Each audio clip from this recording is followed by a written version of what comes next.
अब हम लोग सेट 2 के बहुविकल्पी प्रश्नों को सॉल्व करेंगे 2019 का ही।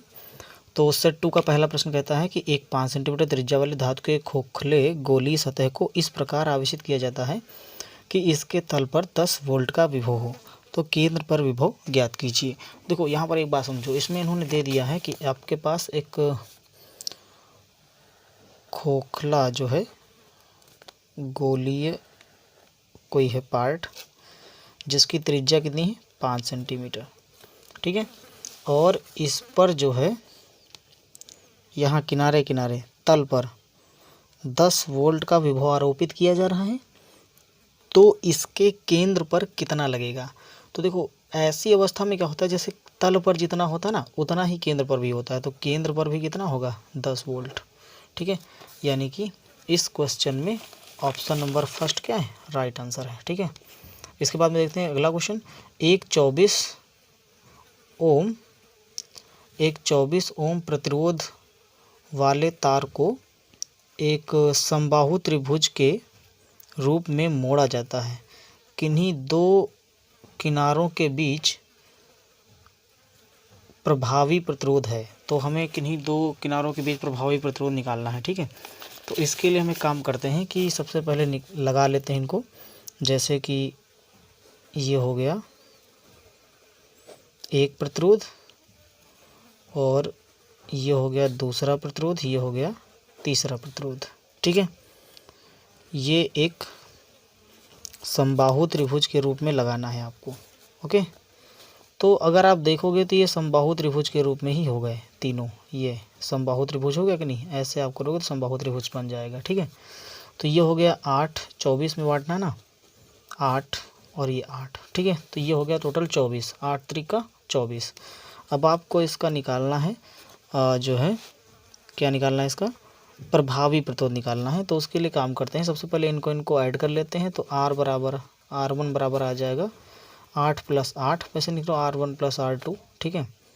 ऐसे करके करोगे तो ये आ जाएगा 8 + 8 बराबर, यहाँ पर डैश कर सकते हो डिफरेंट लगे, 16 ओम। तो R1 डैश कितना आ गया 16 ओम आ गया।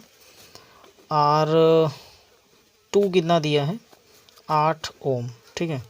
ये दोनों पैरेलल में हो जाएंगे समांतर क्रम। तो समांतर क्रम के लिए बच्चा सूत्र होता है 1/r = 1/r1 + 1/r2। तो यहाँ से देखो इसकी जगह पे रख देंगे 16 और इसकी जगह पे रख देंगे 8, ठीक है। तो ये आ जाएगा 1/r = यहाँ से अगर 16 एलसीएम ले लोगे तो हो जाएगा यहाँ पर एक ही रहेगा, यहाँ पर हो जाएगा 2, ठीक है, क्योंकि 8 दूनी 16 होता है, ठीक है। 3/16। अब यहाँ से आप करोगे तो R बराबर 16/3 निकल कर आ जाएगा, ठीक है। ये हो गया आपका आंसर, ओके। अब देख लेते हैं अगला क्वेश्चन जो कि है, ये देख सकते हो आप, ये क्वेश्चन हो गया। क्वेश्चन नंबर क्या कहता है, हेनरी प्रति मीटर मात्रक है। तो हेनरी प्रति मीटर चुंबकशीलता का मात्रक होता है, ये आपको याद करना ही पड़ेगा। ये अगला न्यूमेरिकल फिर दिया है कि एक नाभिक के विखंडन में इतनी ऊर्जा निकल जाती है, ठीक है। 16 किलोवाट का बिजली घर के लिए कितने नाभिक प्रति सेकेंड की हमको नाभिकों की संख्या ज्ञात करनी है। देखो सब फार्मूला बेस्ड है, ठीक है। घा वाला क्वेश्चन आप तभी लगा सकते हो अगर आपको फार्मूला आता है, P = NE, ठीक है। तो n क्या होती है, नाभिकों की संख्या। अब n निकालना है तो n को रोक लो, बटे में भेज दो, P/E = n, या फिर n = P/E, एक ही बात है, ठीक है। P का मान रख दो तो आप बोलोगे सर P का मान तो 16 किलोवाट है, तो इसको वाट में करने के लिए 1000 से गुणा करेंगे, ओके। और E है 3.2 × 10⁻11, पॉइंट हटाएंगे यहाँ 0 बढ़ जाएगा, ओके। और इसको सॉल्व करेंगे, 16 × 16, 16 दूनी 32, 2 × 2, 2 × 10, पूरा 10 कट गया, 5000 बचा, ठीक है। ये पावर ऊपर लेके जाएंगे तो आ जाएगा 5 × 10 की घातें 1 2 3 0, 3 गुणे ये ऊपर ले जाओ 10 की घातें 11 प्लस के आ जाएंगे, ठीक है। तो 11 3 14 नहीं हो जाएगा, 5 × 10 की घात 14, और इसका जो मात्रक होता है वो, ठीक है। क्या पूछा था आपसे, सेकंड संख्या पूछी, तो संख्या का कोई मात्रक नहीं होता, ठीक। तो यानी कि आपका जो है ऑप्शन नंबर पहला वाला सही हो गया। ये वाला मॉड्यूलेशन का, ये हट गया संचार व्यवस्था। ठीक है, यहाँ पर आते हैं 4 नंबर क्वेश्चन पर। तो 4 क्वेश्चन क्या कहता है, देखो 4 वाला आपका क्वेश्चन है, इतने में लगा देते हैं। 4 वाले में आपसे पूछा है कि इलेक्ट्रॉन के टकराने की अधिकतम चाल ज्ञात कीजिए। तो अधिकतम चाल आपसे पूछा है, इसके लिए आपको लगाना होगा आइंस्टीन की इक्वेशन। तो हाफ mv मैक्स, मैक्स मतलब अधिकतम, ठीक है, बराबर ev।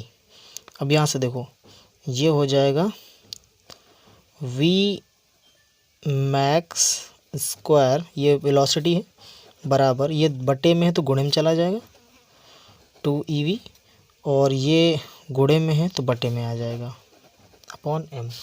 स्क्वायर हटेगा तो रूट हो जाएगा। v मैक्स बराबर आ जाएगा under root 2ev upon m।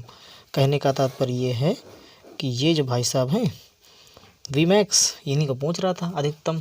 तो अधिकतम गतिज ऊर्जा, सॉरी अधिकतम वेलोसिटी हमारी आ गई कितनी, ये 2ev अपॉन और रूट में, ठीक है, m। तो ये क्या होगा, देखो ये वाला ऑप्शन हमारा क्या है, सही है, चौथा ऑप्शन। ठीक है, तो ये सेट 2 हो गया। वी आर डिस्कसिंग सेट 3, सारे बहुविकल्पी क्वेश्चन सेट 3 तक हम लोग आज करेंगे। ठीक है, इसके बाद में फिर सेट 4, सेट 5, 7, इस तरीके से हम 2020 तक पहले सारे बहुविकल्पी कर लेंगे, फिर अतिलघु उत्तरी पे आएंगे। ठीक है, तो छोटे छोटे प्रश्नों की प्रैक्टिस करते रहो अच्छे से, इससे आपका प्रैक्टिस भी चलता रहेगा। तो आते हैं सेट 3 पर, 2019 का सेट है ये। ठीक है, सेट 3 में का नंबर क्वेश्चन कहता है कि एक वृत्तीय चालक में जब धारा 2 एम्पियर से 18 एम्पियर, ठीक है, हो जाती है। ये देखो आप देख सकते हो क्वेश्चन, एक वृत्तीय चालक कुंडली में जब धारा 2 एम्पियर से 18 एम्पियर 0.05 सेकंड में बढ़ती है तो प्रेरित विद्युत बल 20 वोल्ट है, कुंडली की 100 प्रेरकत्व है। ठीक है, तो ये चीज़ें आपसे पूछ ली इन्होंने, और दिया क्या क्या है, टाइम दे दिया डेल्टा टी, v बराबर दे दिया है, या e बराबर कहो EMF, ठीक है, e बराबर दिया है, और धारा आप निकाल सकते हो यहाँ डेल्टा टी। ठीक, निकालना L है आपको।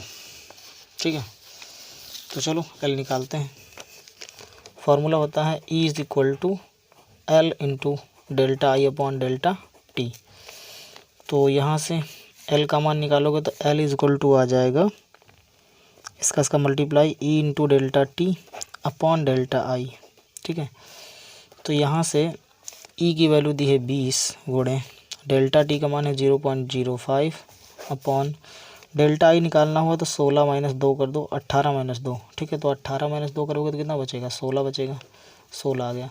काट लो, 4 कम 4 चौके 16 और 4 पंचे 20, पॉइंट हटा तो डबल 0 बढ़ेगा, 5 एकम 5 पठवट्ठे 40, 5 एकम 5, 5 एकम 5 और 3 बचा, 5 छक्का 30, 1/16 आया।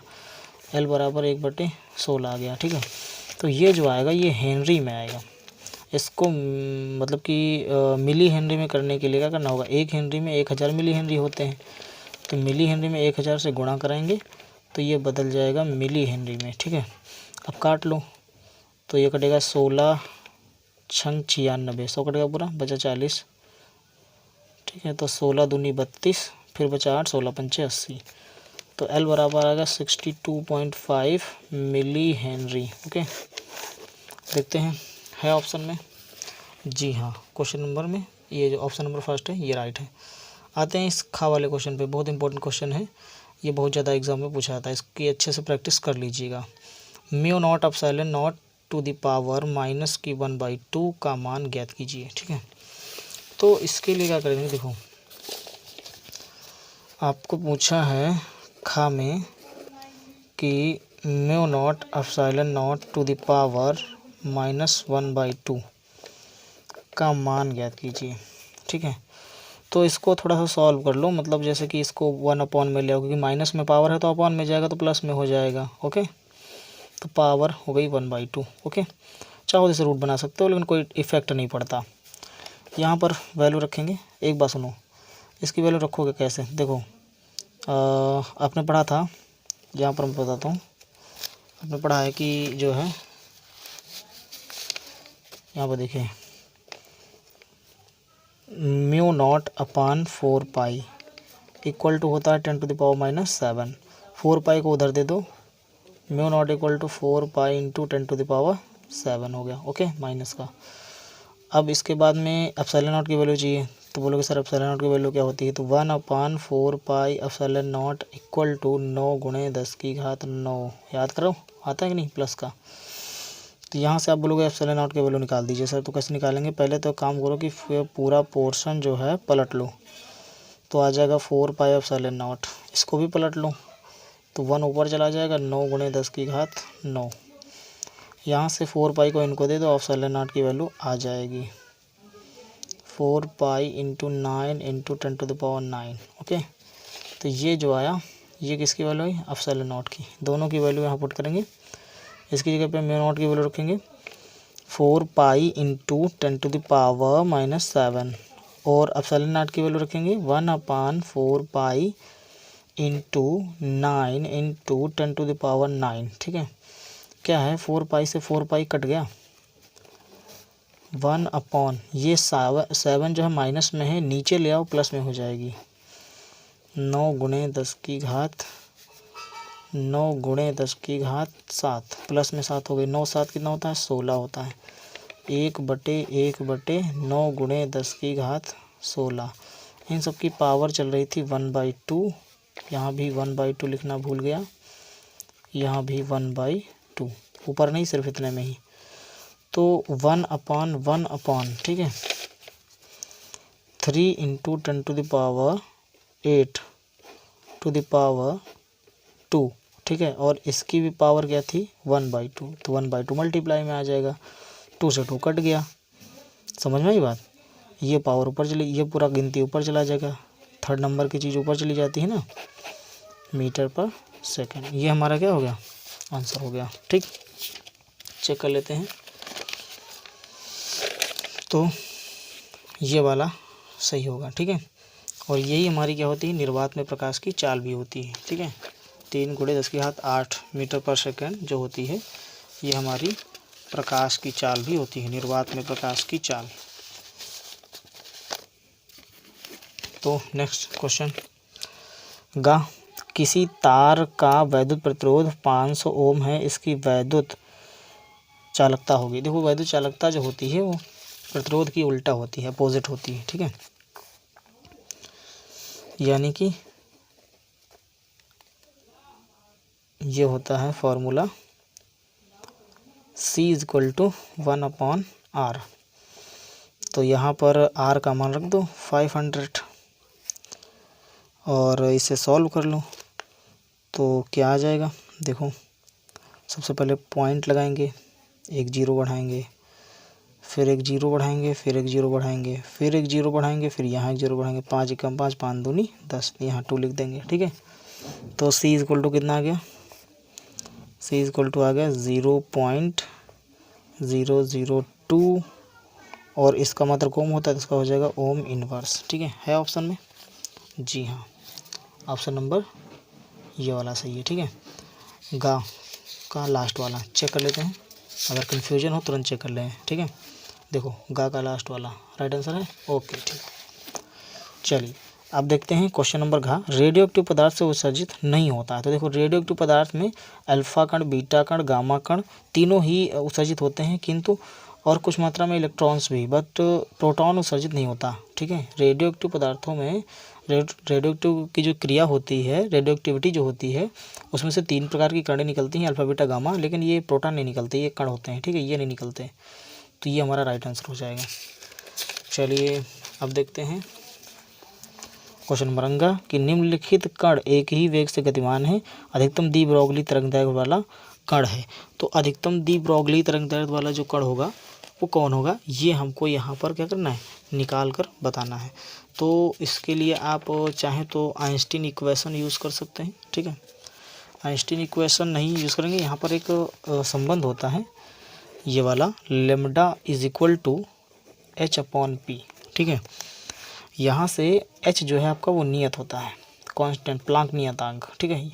6.67 करके होता है, 6.67 इंटू 10⁻34, ठीक है, ये होता है। तो ये जो हमारा कांस्टेंट होता है, बट ये बात करें अगर हम p इक्वल टू क्या होता है, p बराबर होता है mv, ठीक है। यहाँ पर जो है m हमारा कांस्टेंट शायद नहीं होता है, m कांस्टेंट नहीं होता है, ये कांस्टेंट होता है, ठीक है। ये जो है नियत होता है, वेलोसिटी जो हमारा है वो नियत होता है। तो यहाँ से आ जाएगा h बराबर mv अपॉन में, ठीक है। यहाँ से ये पूरा कांस्टेंट, ये नियतांक हो जाएगा, ये नियत है, कांस्टेंट वैल्यू है, बचा m। तो क्या सकते हैं, देखो ये नियतांक जब हटाएंगे तो यहाँ अनुक्रमानुपाती का निशान लग जाएगा, lambda directly proportional to 1/m, ठीक है। यहाँ से आ गया। अब देखो यहाँ पर ये जो m आया, इसका मतलब क्या है, ये व्युत्क्रमानुपाती हो गया। यानी हम कह सकते हैं कि तरंग दैर्ध्य जो होती है, तरंग दैर्ध्य द्रव्यमान के अनुक्रमानुपाती होती है, ठीक है, द्रव्यमान के व्युत्क्रमानुपाती। तो व्युत्क्रमानुपाती का मतलब हुआ कि ये एक दूसरे के विपरीत होते हैं। तो यानी कि किसी भी कण का अगर द्रव्यमान ज़्यादा होगा तो उसकी जो तरंग दैर्ध्य वो कम होगी, द्रव्यमान कम होगा तो तरंग दैर्ध्य सबसे अधिक होगी। तो जो इलेक्ट्रॉन होता है, इलेक्ट्रॉन सबसे हल्का कण, यानी उसका द्रव्यमान सबसे कम होता है। तो इलेक्ट्रॉन का द्रव्यमान अगर सबसे कम है तो उसका जो तरंग दैर्ध्य है वो सबसे अधिक होना चाहिए। और हमसे पूछा क्या है इसमें हमसे यही पूछा गया कि सबसे अधिक तरंग दैर्ध्य वाला कौन सा है, तो इलेक्ट्रॉन है, ठीक है। पहला ऑप्शन सही हो जाएगा। ऑप्शन हाँ, नेक्स्ट क्वेश्चन कहता है कि वह पदार्थ जो किसी चुंबकीय क्षेत्र में रखने पर चुंबकीय क्षेत्र के विपरीत दिशा में क्षीण चुंबकन प्राप्त करे। क्षीण मतलब थोड़ा सा चुंबकन प्राप्त करे तो उसके विपरीत दिशा में, तो उसे प्रतिचुंबकीय पदार्थ कहते हैं। क्या कहते हैं, प्रतिचुंबकीय, ठीक है। अनुचुंबकीय क्या होते हैं, देखो अनुचुंबकीय वे होते हैं जो चुंबक की ओर थोड़ा सा आकर्षित होते हैं, चुंबक की ओर थोड़ा सा आकर्षित होते हैं, वो होते हैं अनुचुंबकीय। लौह चुंबकीय क्या होते हैं, जो बहुत तेजी से आकर्षित होते हैं, उनको हम क्या कहते हैं, लौह चुंबकीय। देखो प्रतिचुंबकीय जो चुंबक से विपरीत दिशा में, अनुचुंबकीय चुंबक की दिशा में, और लौह चुंबकीय चुंबक की दिशा में लेकिन बहुत तेजी से। आ गया समझ में, चलिए ठीक है, ये ऑप्शन सही हो जाएगा। तो ये हमारे 3 सेट हो गए कंप्लीट। चौथे सेट में हम देखेंगे, चौथे सेट अगले वीडियो में उसको पढ़ेंगे अच्छे से, ठीक है। वीडियो अगर आपको सच में पसंद आया, लगा हो कि हाँ पसंद आ रहा है भाई, अच्छा लग रहा है पढ़ते हुए, डिस्कस करके एक क्वेश्चन पढ़ाया जा रहा है, तो आप इसको लाइक करो और इसको चैनल को सब्सक्राइब करो, ज़्यादा से ज़्यादा दोस्तों के पास में शेयर भी करो अच्छे से, ताकि सब पढ़ सकें, ठीक है।